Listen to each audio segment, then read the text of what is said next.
What's going on, everybody? It's Wyatt coming at you with a brand new video, and just like yesterday, I'm still very sick, or at least very congested, so I do want to apologize in advance if there are a bunch of cuts in the video, or if I sound really awkward. But other than that, we got new, I believe, Synchron, Stardust, Signer Dragon. We got a bunch of new support for that series of cards out of 5Ds. And I've never really been, like, the biggest fan of these things, so I'm not, like, going to be, like, sitting here super hyped like, certain people probably will be.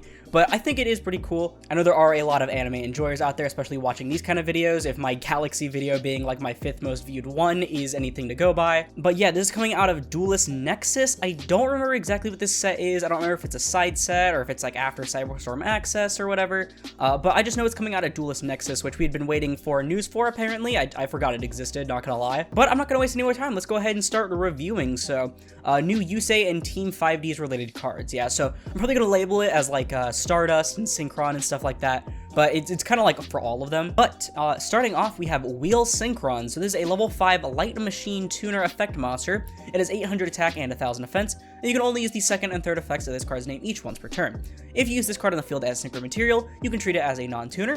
During your main phase, you cannot special summon monsters from the extra deck for the rest of this turn except synchros, and immediately normal summon a level 4 or lower monster, and you can banish this card from your graveyard, then target a synchro monster you control, and decrease its level by up to 4. So this seems like a pretty fine card overall. I mean, admittedly, it doesn't seem to have its own summoning condition like something like Quick Draw Synchron, so the level could be awkward, though it does seem like a good target for Junk Speeder, which I know is like the main way to get all of your synchro plays out. So you can like Junk Speeder this out, treat it as a non-tuner if you want, because you will be summoning a lot of tuners. And then you can, I believe none of their effects are negated, are they? Let me go.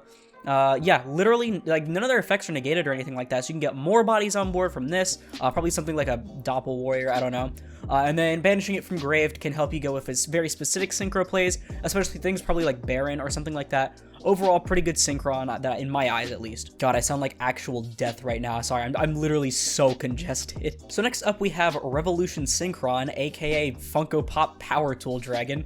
It is a level 3 Earth Machine Tuner with 900 attack and 1400 defense. You can only use the first effect of this card's name once per turn, and the second effect once per duel. If you synchro summon a Power Tool Synchro monster, or a level 7 or 8 Dragon Synchro monster, this card in your hand can be used as material, pretty nice. And then if this card is in your graveyard and you control a level 7 or higher Synchro monster, you can send the top card of your deck to the graveyard, and if you do, special summon this card, and if you do that, its level becomes 1. So being able to use it as material from your hand is pretty damn nice, especially because in certain clutch situations, not only could you end up summoning this from deck for the graveyard effect off of like Junk Speeder, but if you end up drawing it, it's perfectly fine because you can still use it for your synchro plays. But the graveyard effect is literally the exact same as Glow Up Bulb. It's like literally Glow Up Bulb in the once per duel, sending from the top of your deck, like in the level being 1. The only difference is that you actually have a restriction on this, that you have to control level 7 or higher synchro monster, but 99% of the time you probably will. This also seems like a pretty nice synchron. So next up we have Cosmic Quasar Dragon. This is a level 12 light dragon synchro effect monster, 4000 attack and 4000 defense. I don't know why they decided we needed another shooting star whatever dragon. It requires 1 tuner synchro and 2 or more non-tuner synchros. It must first be special summoned with the above synchro materials. Once per turn, you can target face-up cards on the field up to the number of monsters used as synchro materials for this card plus 1, negate their effects, and this activation and effect cannot be negated. Quick effect, you can banish this synchro summon card, special summon a dragon synchro monster that lists 2 or more non-tuner synchro monsters as a material from your extra deck, and this is treated as a synchro summon. So basically, going second, you're supposed to make this, negate a bunch of things, and then use this effect to summon one of the other Quasar, Blazar, shooting, cosmic, whatever dragons. I don't think we really needed another one, especially because that means you're going to be having to play multiples in your extra deck in order to get a use out of this and like another thing. It's like having to play like rank up versions of like Galaxy Eyes stuff, where it's like it ends up just taking a lot of space in your extra deck. I mean, it's a good card, don't get me wrong. I'm not going to say it's bad, especially because like I said, you can just take this, go into this instead of what you were going to make, and then use this to summon what you were going to make. But like, do we really need another one? So next up we have the Crimson Dragon. This is a level 12 light dragon synchro with 0 attack and defense. It requires 1 tuner and 1 or more non-tuners, and you can only use each effect of this card's name once per turn. On special summon, you can add a spell or trap that mentions the Crimson Dragon from your deck to your hand, and quick effect, you can target a level 7 or higher synchro monster on the field, except the Crimson Dragon, return this card to the extra deck, and if you do, special summon a dragon synchro monster with the same level from your extra deck. This is treated as a synchro summon. So I can't really speak on the first effect very much just yet, because there's nothing that currently mentioned the Crimson Dragon, so it's going to be in this wave that we're looking at. But the second effect doesn't seem too bad either. I mean, you bounce this to summon a free Dragon Synchro from your extra deck. Honestly, not much to say about this one. It seems pretty simple. Next up, we have Synchro Overlap, and I swear I've heard this name before somewhere. It's a normal spell card that says you can only use each effect of it once per turn. Target any number of level 7 and or 8 Dragon Synchro monsters in your grave, special them in defense position, but their levels become 1, their effects are negated, and then you're locked into Synchros from the extra deck for the turn. And when your Synchro monster is destroyed by battle, you can banish this card from your graveyard, special summon a Crimson Dragon from your extra deck. So this seems fine. It's probably better in combination with the Crimson Dragon, and then like you use its effect, because like basically right here you can summon it from your extra deck, right? So you go into this searches this card, this bounces itself back to the extra deck in order to summon a different thing, and then you Synchro Overlap to revive something that you used earlier, and then you summon later the Crimson Dragon back from your extra deck, so that can at least do something there. Probably the first effect is the better one though, not gonna lie. It's just that the second effect allows it to be searchable by the Crimson Dragon. Next up is Synchro World. This is a field spell card. It says each time a monster is Synchro summoned, place 2 signal counters on this card, and you remove 4, 7, or 10 signal counters from your field to activate one of these effects. 4, increase or decrease the level of one face-up monster you control by 1, 7, special summon a tuner from your graveyard, and 10, special a Synchro monster from your graveyard.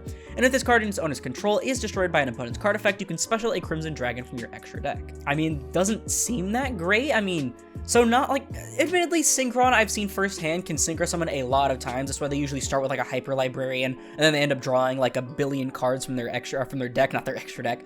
But really, are you going to be Synchro summoning that many times just so you can get some mediocre revival effects that you already had in Archetype? Not to mention that the only real way to search this other than terraforming and bricking on multiple copies of it is to get the Crimson Dragon out, and by the time you use all the resources to get a level 12 Dragon Synchro out, are you really going to be Synchro summoning that many more times after that? I don't know, man. I just feel like this is not worth it. For the final card, we have Scrap Iron Idol, which is a brand new Scrap Iron card. I never thought I'd see one of these again. It is a normal trap card that says you can only use each effect once per turn. Target one of your level 7 or 8 Dragon Synchro monsters that is banished or in your graveyard. Special summon it, but return to the extra deck during the end phase. Also, after that, set this card face down instead of sending it to the graveyard. And if this set card in its owner's control is destroyed by an opponent's card effect, you can special summon a Crimson Dragon from your extra deck. Not gonna lie, this really doesn't seem that bad. I mean, special summoning one of your banished or graveyard level 7 or 8 Dragon Synchro monsters can be really good, especially for something like Stardust that banishes itself, I'm pretty sure. Or, of course, any of like the million retrains of Red Dragon, Archfiend, any of the other ones. But not only that, it also recycles it during the end phase, which is pretty damn nice, and you can use this again on a later turn, so this can kind of give you like infinite recursion. Not to mention the second line of text, while the effect itself probably won't come up too often, it does allow it to be searched off of Crimson Dragon, so you can at least use some resources that you already used either in order to go into the Crimson Dragon or from the same turn, and you can just constantly get them back with the Scrap Iron Idol. I don't know exactly if it'll be played, if so, probably as a one-of to be searched, but I think it's pretty funny. But that is going to do it for the reviews. I believe that is all of them. Yep, all to my knowledge. So what do I think about these? Honestly, I can't have too much of an opinion on this. Again, I am not like a Synchron player or even like a 5Ds watcher. I've watched maybe like one episode of 5Ds, and I've played halfway through the 5Ds game on the DS. But from a regular player standpoint, I feel like at least Wheel Synchron and Revolution Synchron are pretty strong cards overall, especially when it comes to being able to be special from with Junk Speeder from the deck. Cosmic Quasar Dragon is a good card, even if it is a bit unnecessary. Like I said, it's like Galaxy Eyes, where it's like they get like a new rank up one that does the same generic kind of OTK stuff. I mean, it just feels like this is the equivalent of that. Crimson Dragon probably has some really strong uses. I saw a bunch of people like freaking out over this when Organization posted tweets describing the effects first. I didn't read the effects, but they posted like Crimson Dragon and Quasar Dragon, or is this Quasar Dragon? Yeah, this is Cosmic Quasar Dragon, not Shooting Quasar. But they posted both of these, and people were like getting really excited over this, so it probably has some sort of use, unless it's just for the anime, I don't know. But I do like the searching, even if all of the back row pieces are just alright. Synchro Overlap is a fine card, but none of these second effects will probably come up, by the way. Synchro World is probably the weakest card out of the bunch, because, like, why would you Synchro summon 10 times just a specialist Synchro from your grave? I don't know. And then Scrap Iron Idol probably isn't that amazing, but I think it's personally pretty damn funny. But I don't know, that's just my opinion. Let me know yours down in the comments below, because that's going to do it for the video. If you liked it, please be sure to leave a like, as well as put this video and the channel into to recommended. And if you like this content and you want to see more like it, that I'm hopefully not sick as shit in anymore. I'm getting really annoyed with this because it's been like lasting an entire week, and I'm super congested, and I have a banner tournament tomorrow, and I'm going to be really annoyed if I can barely speak during it. But if you did enjoy it and you want to see more like it, then perhaps consider subscribing, because we're on our way to 5,000 subscribers by the end of 2023. Not to mention, it supports the channel more than anything else, and it's absolutely free. But once again, thank you all so much for watching, and I'll see you in the next one. This is Aurora, signing off.